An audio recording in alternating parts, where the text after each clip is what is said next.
Жақсы сәлеметсіздер ме оқушылар? Жалпы бүгінгі сынып сағатымыздың атауы экосана болашаққа жауапты ұрпақ. Бүгінгі сабағымыз жалпы экосынып сағаты, яғни бесінші сабақ өтеміз. Сабағымыздың тақырыбы экосана болашаққа жауапты ұрпақ, жасыл ел 2050. Енді бүгінгі сабақтың жалпы мақсаты балалар оқушылардың экологиялық мәдениетін қалыптастыру, табиғатты қорғаудың маңызын түсіндіру, топтық жұмыс арқылы жауапкершілік пен ынтымақтастықты дамыту, оқушылардың нақты экологиялық әрекеттер жасауға ынталандыру болып табылады. Енді бірінші балдар тақтада бізге не берілген? Ағаш берілген, иә? Осы ағашқа мына жапырақтар арқылы жапырақтарға ағашқа тілегіңіз, болмаса табиғатқа деген тілегіңіз, соны жазып ағашқа іле қояйық.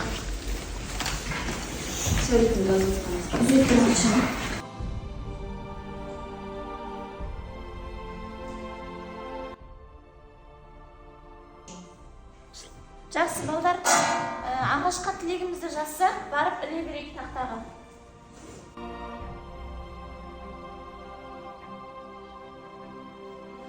Қандай тілек тілер екен? Ағаштың бетіне жазып қойын ба? Иә.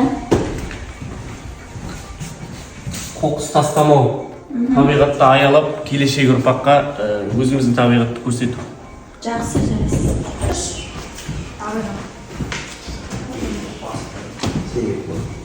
Ағаштар кесілмесін.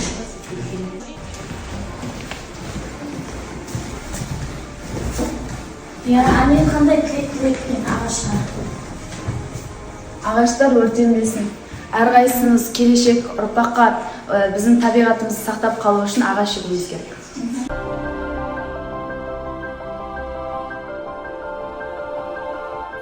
Бізге 2050 жылдан видео хат келіпті, осыған назар аударайық.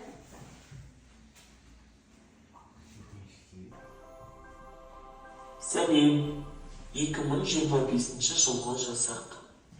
2050 жылы әлем қиын таңдаудың алдында тұр. Климат өзгерісі үдеп кетті. Бізге көмектерің қажет. Экосезімді оятыңдар. Болашақ сендерге сенеді.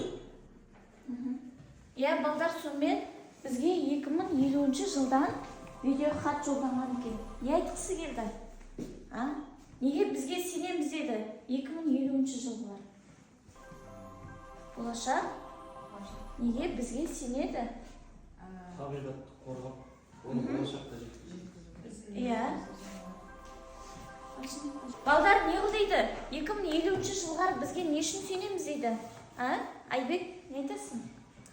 Олар бізге болашаққа дегендемізді, табиғатымызды жеткізуге, мысалы қазіргі таңда жануарлар, ағаштар кесіліп, жануарлар азайып, соның бәрін болашаққа жеткізіп, біз болашаққа жақсы күймен жеткізуіміз керек, экологиялық табиғатымызды сақтап, осыны біз 2050 жылға одан қарай ұрпағымызға жақсы етіп жеткізуіміз керек та, экологиямызды ластамауымыз керек.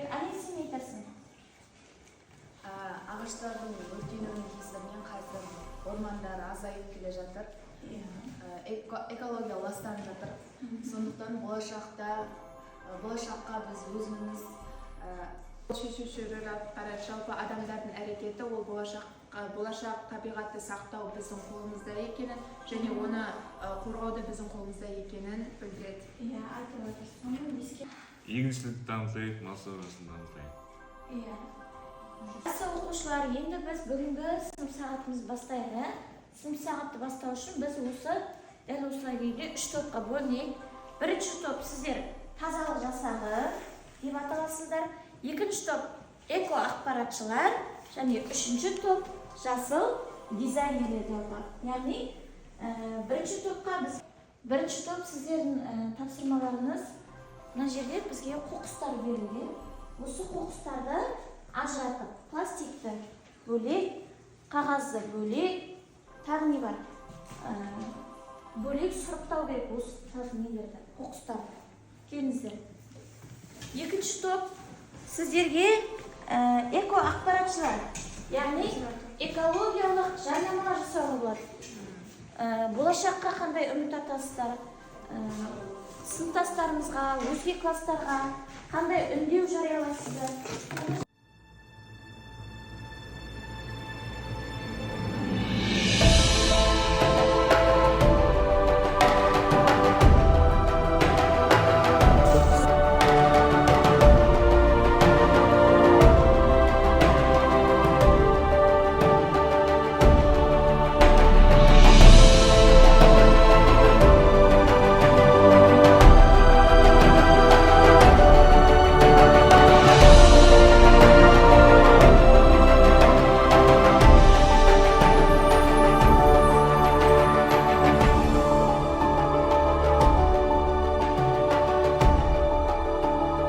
Біздің аймақта 20-дан астам қоқыс болды. Біз оны пластиктерге, қағаздарға бөліп шықтық. Бұл аймақ таза, енді қоқыс жоқ.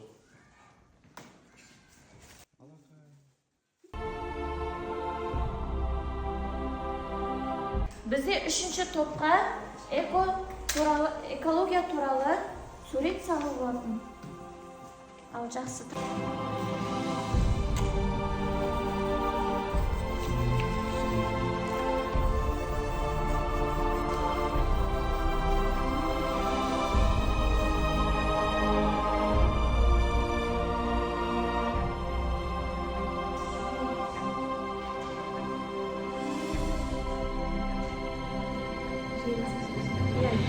Жақсы, бізде 2-ші топқа берілген тапсырма эко жарнама жасау болатын, иә?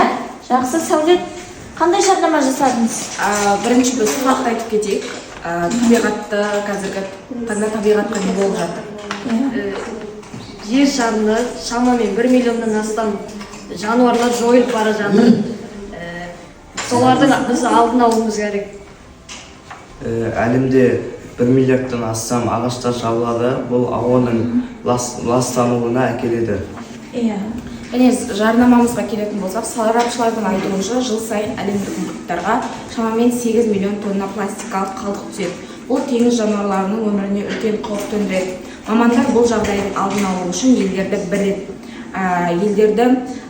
бір рет қолданатын пластик алуға және өңдеуді ұсынады. Жақсы, өте жақсы, отырамын. 3-ші топ жасыл дизайнерлер болатын, иә?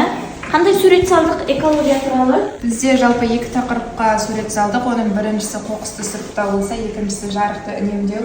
Жалпы бұл екеуі де біздің экологияға тығыз байланысты болып келеді. Жарықты үнемдеу жалпы керек емес жарықтарды өшіріп жүру және күн сәулесін қолдану секілді бұл мәселені алдын ала аламыз. Ал қоқысты сұрыптау ол жалпы табиғатты қорғау үшін ол да бір септігін тигізеді. Иә, жақсы. Сабақтың соңында қорытындылап, эко ант берейікші. Экологияға қандай ант береміз? Мен табиғатты қорғаймын. Таза әлем өзімнен басталады. Жақсы. Жер анаға жанашыр болайық. Иә. Табиғатты қорғайық. Жақсы.